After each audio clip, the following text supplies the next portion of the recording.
Tremendous question, and the answer there can be answered with a question as well. In that, what was the injury, right? So now, if someone has really bad bone-on-bone arthritis, that might be something that's a different recovery. If somebody has an ankle sprain, that's a completely different injury. If someone has an MCL sprain, that's a different injury. If someone tore their rotator cuff, that's a different. So all these injuries are different. So first of all, you got to figure out what's wrong. Get a good history, get a good physical exam.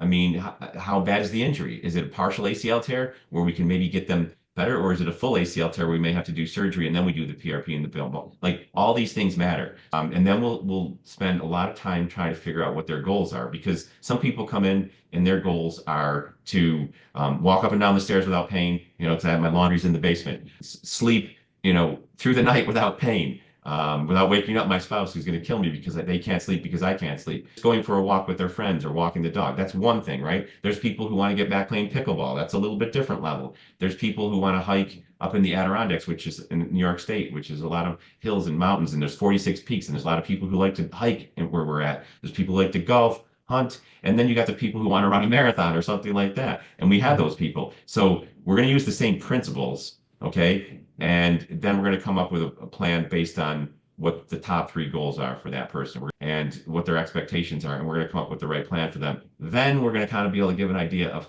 how long it's going to take to get better or not better from this. But in general, it's going to take about a 12-week time frame. I went through it for my elbow in within 3 days I was operating. So it's not like if I had a surgery on my elbow, I wouldn't have been able to do my job for 6 weeks or so. But you are limited a little bit in the beginning.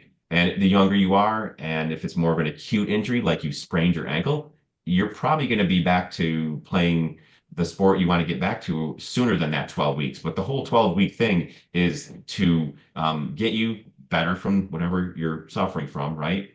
Then optimize that. And then in the long run, maybe the last a couple of weeks, 3 weeks, are to get you to the point where you're optimized and you're preventing this from ever happening again. Or a lot of people as soon as they get better, maybe they're 6 weeks, 8 weeks into it, and they're like, oh, I think I want to revise my goals. I think I don't want to just walk the dog. I want to start playing pickleball, or I want to do this, or I want to do that. Yeah. So the answer to that question is it depends. But if it's someone who needs to get back to a sport right away, sometimes we can get them back in 2 or 3 weeks, but we would still want to work with them during and after that.